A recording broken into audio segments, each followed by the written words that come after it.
नमस्कार दोस्तों, आप सभी का स्वागत है आपके अपने YouTube channel it's study time के ऊपर। तो आज हम लोग देखने वाले हैं कुछ महत्वपूर्ण प्रश्न और उसका एकदम ज़बरदस्त सॉल्यूशन। तो चलिए बिना देर किए हुए चलते हैं। पहला सवाल क्या है? तो प्रिज्म से होकर गुजरने के बाद प्रकाश कितने रंगों में विभक्त होता है? पहला ऑप्शन 5, दूसरा 7, तीसरा 4, चौथा इनमें सभी। तो प्रिज्म से होकर प्रकाश गुजरने के बाद 7 रंगों में विभाजित होता है, जिसको हम लोग बैजानी हैप्पीनाला के नाम से जानते हैं, जिसमें बैंगनी रंग का वेवलेंथ कम होता है, लाल रंग का वेवलेंथ सबसे ज़्यादा होता है। तो इसका सटीक आंसर 7 हो जाएगा। प्रिज्म से होकर गुजरने के बाद प्रकाश 7 रंग में विभक्त होता है। आइए अब प्रकाश से रिलेटेड कुछ महत्वपूर्ण पॉइंट हम लोग एकदम ज़बरदस्त तरीके से देखते हैं। वर्ण विक्षेपन। तो वर्ण विक्षेपन किसको बोलेंगे हम लोग? तो श्वेत प्रकाश किरण अपने अवयवी रंगों की प्रकाश किरणों में विभाजित होना प्रकाश का वर्ण विक्षेपन कहलाता है। कहने का मतलब है कि श्वेत प्रकाश किसी प्रिज्म से होकर जितने रंगों में विभक्त होती है, 7 रंगों में विभक्त होती है, तो वो विभक्त होने की प्रक्रिया को हम लोग वर्ण विक्षेपन कहते हैं। नेक्स्ट पॉइंट है, जब सूर्य की श्वेत प्रकाश की किरण कांच के किसी प्रिज्म से होकर गुजरती है तो वह अपने मार्ग से विचलित होकर प्रिज्म के आधार की ओर झुककर विभिन्न रंगों की किरणों में विभाजित हो जाती है। यही क्रिया क्या कहलाता है? तो वर्ण विक्षेपन कहलाता है। इस प्रकार से उत्पन्न विभिन्न रंगों के समूह को क्या कहते हैं? तो स्पेक्ट्रम कहते हैं। तो स्पेक्ट्रम हम लोग किसको बोलेंगे? तो स्पेक्ट्रम वर्णों के समूह यानी रंगों के ये जो समूह है इसको हम लोग स्पेक्ट्रम बोलेंगे। स्पेक्ट्रम बोलेंगे।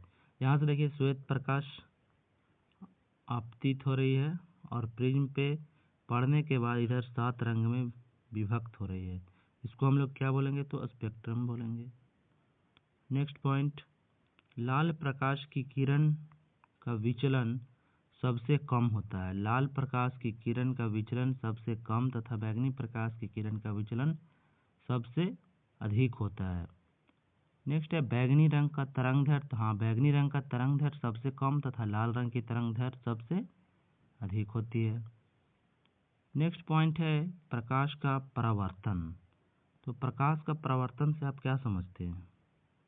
तो प्रकाश का किसी सतह या अवरोध से टकराकर पुनः उसी माध्यम में लौट जाने की घटना परावर्तन कहलाती है। परावर्तन के 2 नियम होते हैं। तो आइए देखते हैं परावर्तन का नियम। प्रकाश की किरण किसी सतह पर पड़कर जिन नियमों का पालन करते हुए सतह से परावर्तित होती है, परावर्तन का नियम कहते हैं। तो परावर्तन का नियम 2 देखिए यहाँ पे एक बार। हाँ, देखिए एक दर्पण है, एक क्या दर्पण है, उस पे आपतित किरण। देखिए ये हो गया आपतित किरण, ये हो गया परावर्तित किरण और ये हो गया आपका अभिलंब। तो आपतित किरण और अभिलंब के बीच के कोण को हम लोग क्या बोलते हैं? तो आपतन कोण बोलते हैं। आपतित किरण और अभिलंब के बीच के कोण को आपतन कोण बोलते हैं और परावर्तित किरण और अभिलंब के बीच के कोण को परावर्तन कोण बोलते हैं। तो इसमें I बराबर R होता है, I=R होता है। आपतन कोण बराबर परावर्तन कोण। तो इसका एक पहला रूल हो गया कि आपतित किरण, अभिलंब और परावर्तित किरण तीनों क्या होते हैं? एक ही बिंदु पे होते हैं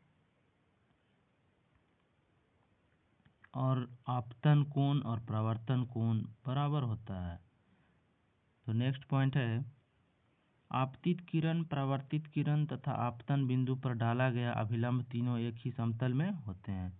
आपतित किरण, परावर्तित किरण तथा आपतन बिंदु पर डाला गया अभिलंब तीनों एक ही समतल में होते हैं और आपतन कोण परावर्तन कोण के बराबर होता है, यानी कि I=R। नेक्स्ट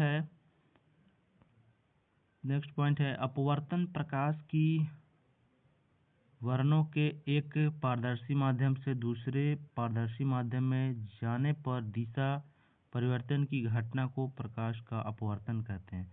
अच्छा, प्रकाश का अपवर्तन है तो अपवर्तन है, अपवर्तन में क्या होता है, प्रकाश एक माध्यम से दूसरे माध्यम में प्रवेश करता है जिससे प्रकाश अपने पथ से क्या होती है, विचलित हो जाती है, थोड़ा मुड़ जाती है। उस घटना को हम लोग क्या कहेंगे, तो प्रकाश का अपवर्तन कहेंगे। प्रकाश का अपवर्तन कहेंगे। देखिए ये जैसे हो गया आपका लाइट इंसिडेंस हो रहा है तो ये क्या होता है, थोड़ा इधर आ जाता है, इधर मुड़ जाता है। इस घटना को हम लोग क्या बोलते हैं, अपवर्तन बोलते हैं। हाँ, लेकिन मीडियम चेंज होना चाहिए। ये मीडियम फर्स्ट है, मीडियम सेकंड है। विभिन्न माध्यम में प्रकाश की चाल भिन्न भिन्न होती है। अलग अलग माध्यम में प्रकाश की चाल अलग अलग होती है, अर्थात जिस माध्यम का प्रकाशीय घनत्व जितना ही अधिक होता है उसमें प्रकाश की चाल उतनी ही कम होती है। कहा जा रहा है कि जिस माध्यम का प्रकाशीय घनत्व जितना अधिक होगा उसमें प्रकाश की चाल उतनी कम होती है। अपवर्तन के भी दो नियम हैं। अपवर्तन के दो नियम, आपतित किरण आपतन बिंदु पर अभिलंब और अपवर्तित किरण तीनों एक ही समतल में होते हैं। इसमें भी वही है, आपतित किरण आपतन बिंदु अभिलंब और अपवर्तित किरण तीनों एक ही समतल में होते हैं। नेक्स्ट है, किन्हीं दो माध्यम और प्रकाश के किसी विशेष वर्ण के लिए आपतन कोण की ज्या और अपवर्तन कोण की ज्या का अनुपात एक नियतांक होता है जिसे n द्वारा प्रदर्शित करते हैं। किन्हीं दो माध्यम और प्रकाश के किसी विशेष वर्ण के लिए आपतन कोण की ज्या और अपवर्तन कोण की ज्या का अनुपात नियतांक होता है जिसे n द्वारा प्रदर्शित करते हैं। इसे हम लोग स्नेल का नियम भी कहते हैं। तो इस स्नेल का नियम क्या है, तो sine i equal to sine r, sine i by sine r equal to constant है।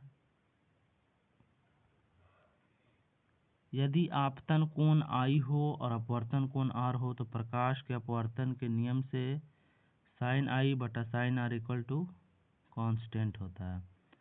तो अपवर्तन से महत्वपूर्ण घटना जो एग्जाम में पूछा जाता है वो देखा जाए तो पानी की सतह पर छड़ी का मुड़ा हुआ दिखना किसके कारण दिखता है, तो अपवर्तन के कारण। पानी से भरी बाल्टी की गहराई कम प्रतीत होती है प्रकाश के अपवर्तन के कारण। तारे क्यों टिमटिमाते हैं, तो प्रकाश के अपवर्तन के कारण।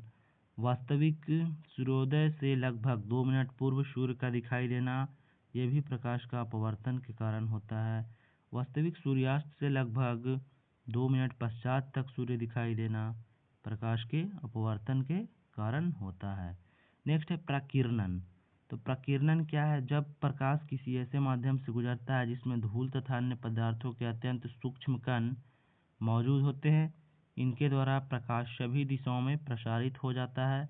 इस परिघटना को प्रकाश का प्रकीर्णन कहते हैं। तो प्रकाश का प्रकीर्णन हम लोग किसको कहेंगे, प्रकाश जब किसी माध्यम से गुजर रहा है उसमें छोटे छोटे पार्टिकल्स होंगे, छोटे छोटे पदार्थ होंगे, सूक्ष्म कण होंगे, तो प्रकाश उस पे पड़ता है और कुछ प्रकाश का भाग उस कण के द्वारा अवशोषित कर लिया जाता है और बाकी सारे प्रकाश को सभी दिशा में फैला दिया जाता है। इसको हम लोग बोलते हैं प्रकाश का प्रकीर्णन, स्कैटरिंग ऑफ लाइट। तो नेक्स्ट पॉइंट है प्रकाश के प्रकीर्णन द्वारा होने वाली विभिन्न घटनाएं। आइए देखते हैं क्या क्या घटना प्रकाश के प्रकीर्णन के द्वारा हो सकती है। तो आकाश का रंग नीला दिखाई देना, प्रकाश के प्रकीर्णन के कारण आकाश का रंग क्या होता है, नीला दिखाई देता है। सूर्योदय तथा सूर्यास्त के समय सूर्य तथा उसके आसपास का आकाश रक्ताभ यानी लाल प्रतीत होता है। सूर्योदय तथा सूर्यास्त के समय सूर्य तथा उसके आसपास का आकाश कैसा प्रतीत होता है, तो रक्ताभ लाल प्रतीत होता है। टिंडल प्रभाव प्रकाश के प्रकीर्णन के कारण ही होता है। जब प्रकाश किसी कोलाइडी माध्यम से होकर गुजरता है तो प्रकाश का प्रकीर्णन होता है तथा प्रकाश का मार्ग दिखाई देने लगता है।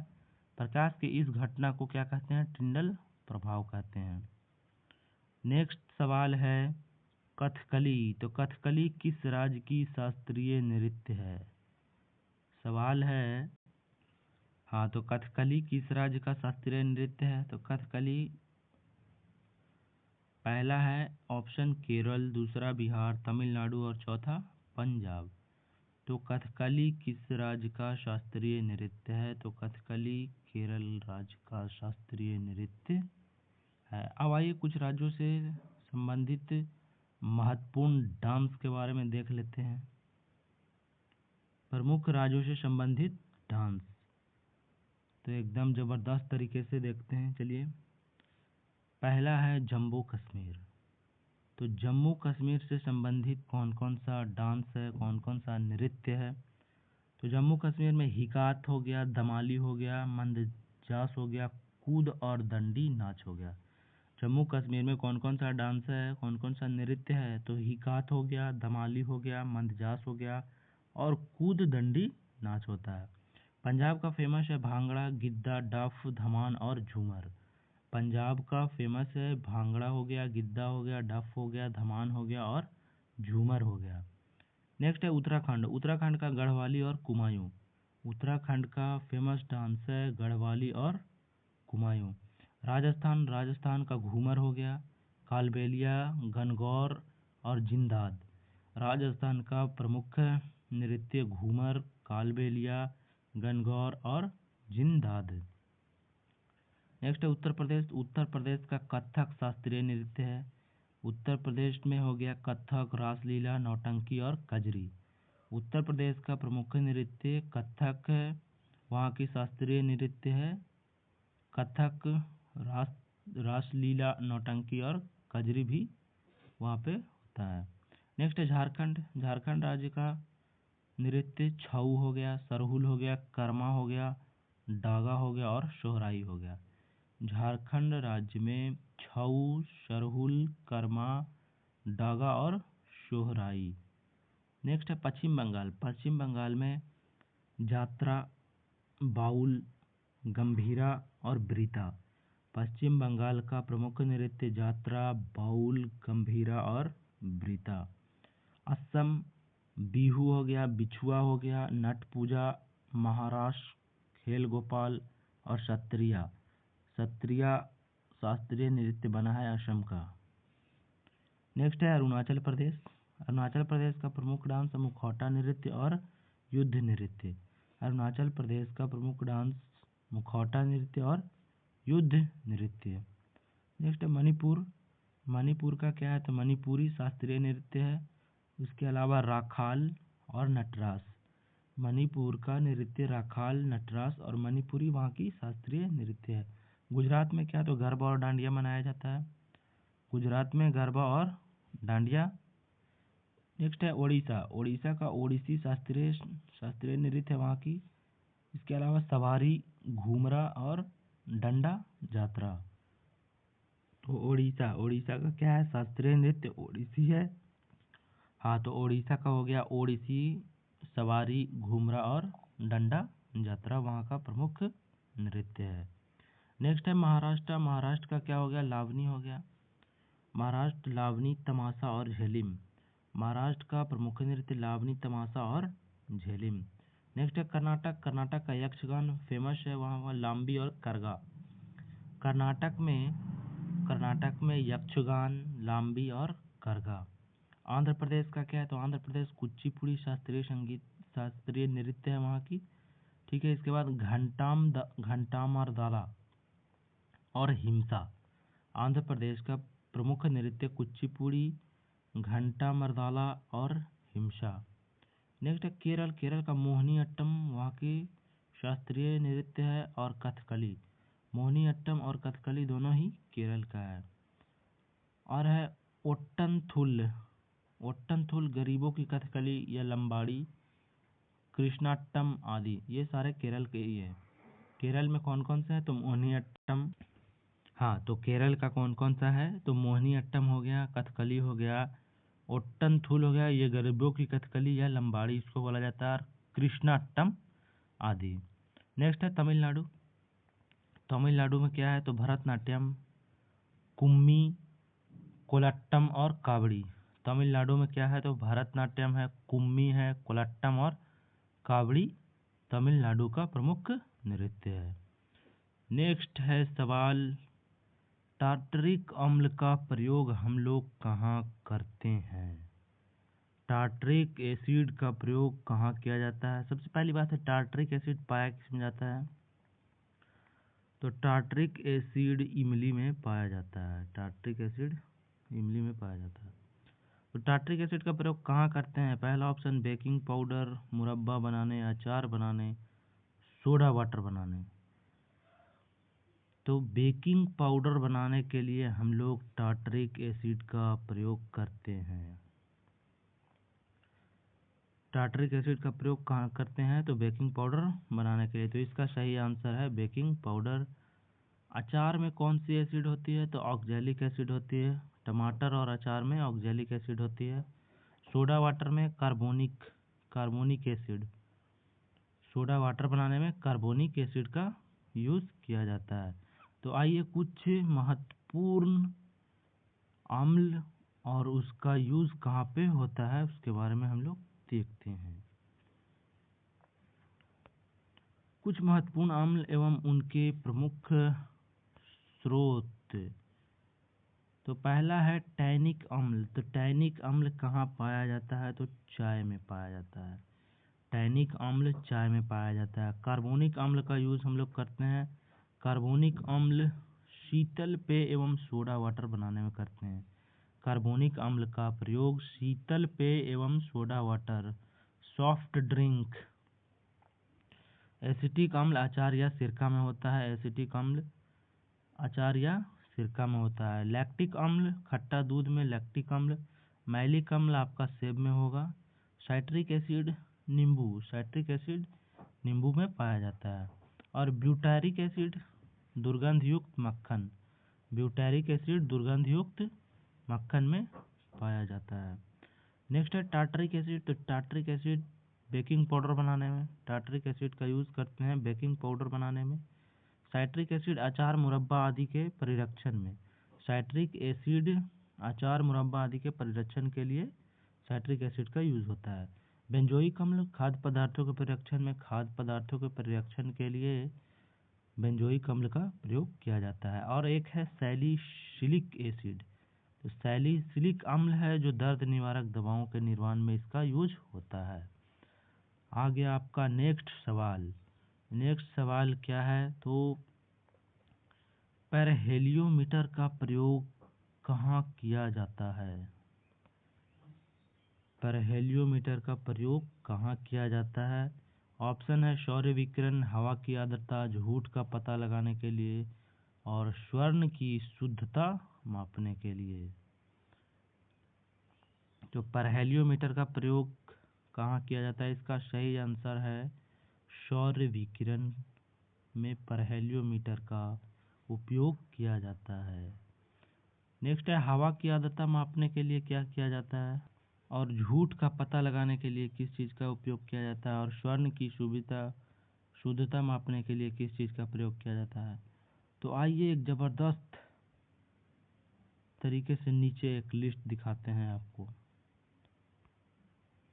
मापक यंत्र और अनुप्रयोग। ये है मापक यंत्र, ये है अनुप्रयोग, यानी कि इसका यूज़ कहाँ पे होता है? तो ओडोमीटर। पहला है क्या? ओडोमीटर वाहन द्वारा तय की गई दूरी को मापने में। ओडोमीटर क्या करता है? वाहन द्वारा तय की गई दूरी को मापता है। नेक्स्ट है मैनोमीटर, गैसों का दाब मापने के लिए यूज़ किया जाता है मैनोमीटर का।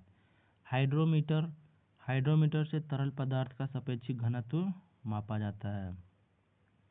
हाइड्रोमीटर से तरल पदार्थ का सापेक्षिक घनत्व मापा जाता है। नेक्स्ट है हाइग्रोमीटर हवा की आर्द्रता मापने के लिए।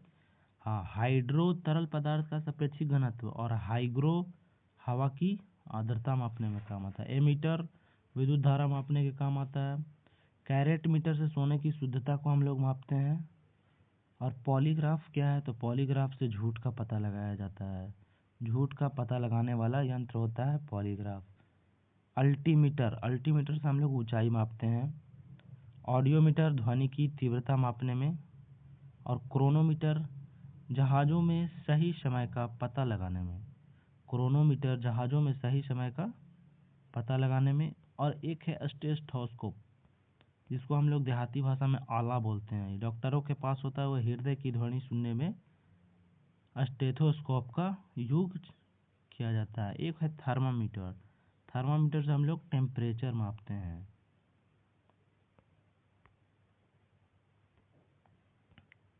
नेक्स्ट सवाल है, मोटेरा स्टेडियम कहाँ स्थित है? तो मोटेरा स्टेडियम का नाम बदलकर रख दिया गया है नरेंद्र मोदी स्टेडियम। नरेंद्र मोदी स्टेडियम। तो ये कहाँ है? तो पहला ऑप्शन चेन्नई, रांची, अहमदाबाद और सूरत। तो मोटेरा स्टेडियम गुजरात के अहमदाबाद में स्थित है, जो विश्व का सबसे बड़ा स्टेडियम। मोटेरा स्टेडियम का नाम नरेंद्र मोदी स्टेडियम, अहमदाबाद, गुजरात थे। तो आइए कुछ प्रमुख स्टेडियम हम लोग देखते हैं एक बार। अरुण जेटली स्टेडियम। अरुण जेटली स्टेडियम पूर्व नाम फिरोज शाह कोटला। अरुण जेटली स्टेडियम पूर्व नाम फिरोज शाह कोटला कहाँ है? तो दिल्ली में है। होलकर स्टेडियम इंदौर, मध्य प्रदेश। होलकर स्टेडियम कहाँ है? तो इंदौर, मध्य प्रदेश में है। राजीव गांधी अंतर्राष्ट्रीय क्रिकेट स्टेडियम, हैदराबाद। राजीव गांधी अंतर्राष्ट्रीय क्रिकेट स्टेडियम, हैदराबाद। वानखेड़े आपका मुंबई में हो गया। किन्नन स्टेडियम कहाँ? तो जमशेदपुर है, जमशेदपुर झारखंड में। Brabourne stadium Mumbai, Brabourne stadium Mumbai में है। तो ये कुछ प्रमुख स्टेडियम थे। नेक्स्ट सवाल है, पंचायती राज किस सूची के अंतर्गत आता है? पंचायती राज किस सूची के अंतर्गत आता है? तो सूचियाँ हमारे संविधान में 3 बनाई गई है, संघ सूची, समवर्ती सूची और राज्य सूची। तो आइए हम लोग इसका विस्तृत जानकारी लेते हैं इधर। पहला है राज्य सूची। राज्य सूची क्या है? तो इस सूची में दिए गए विषय पर राज्य कानून बनाती है।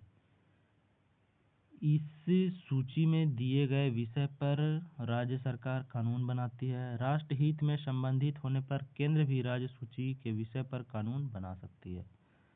राज्य सूची कहने का मतलब है कि राज्य सूची में राज्य सरकार तो कानून बनाएगी ही, और केंद्र सरकार भी इसमें कानून बना सकती है। संविधान के लागू होने के समय इसके अंतर्गत 66 विषय थे। राज्य सूची में संविधान लागू होने के समय 66 विषय थे, लेकिन वर्तमान में 61 विषय है।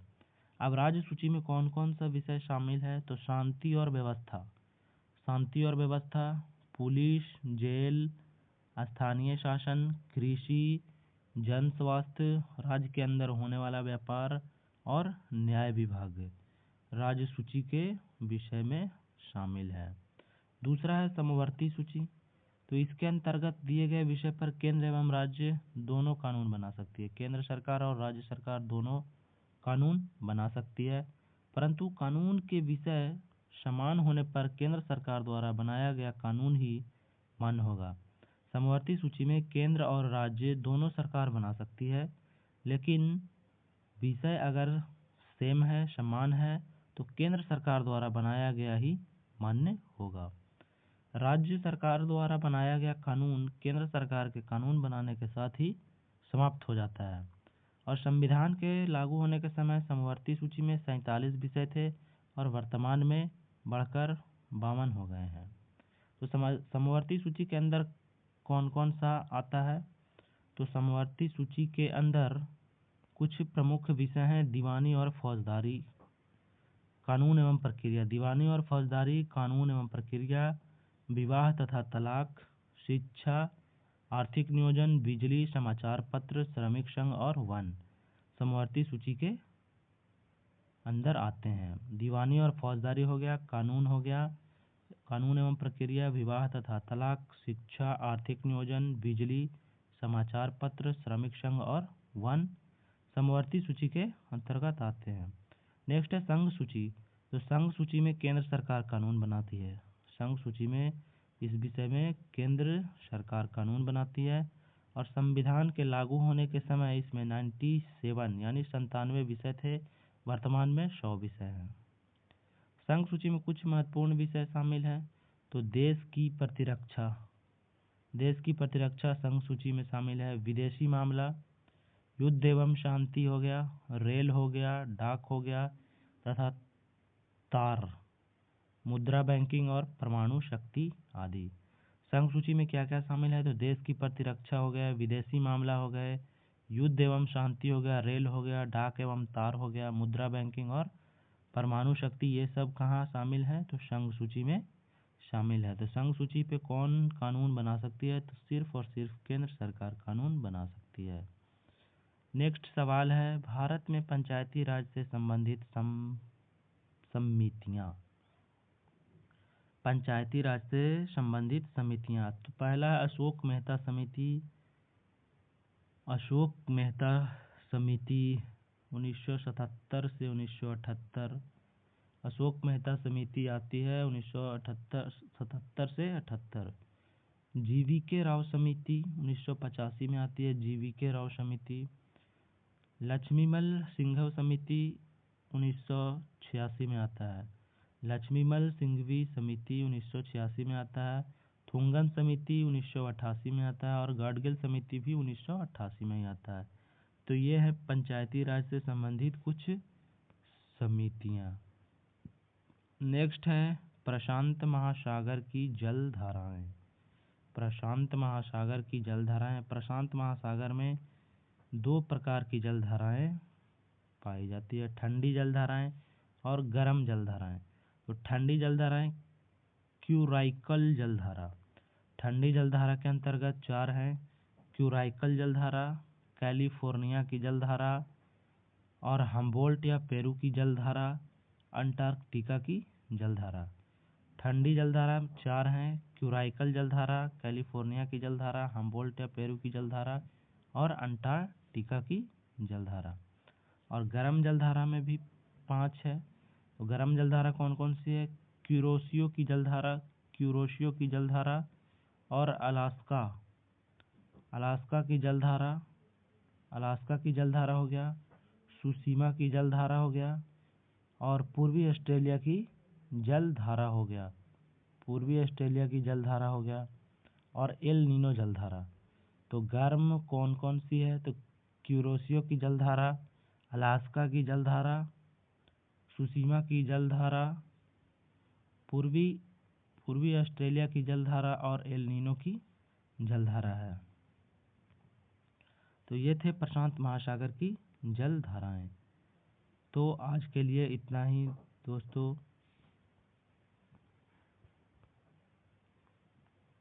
थैंक यू आप सभी को।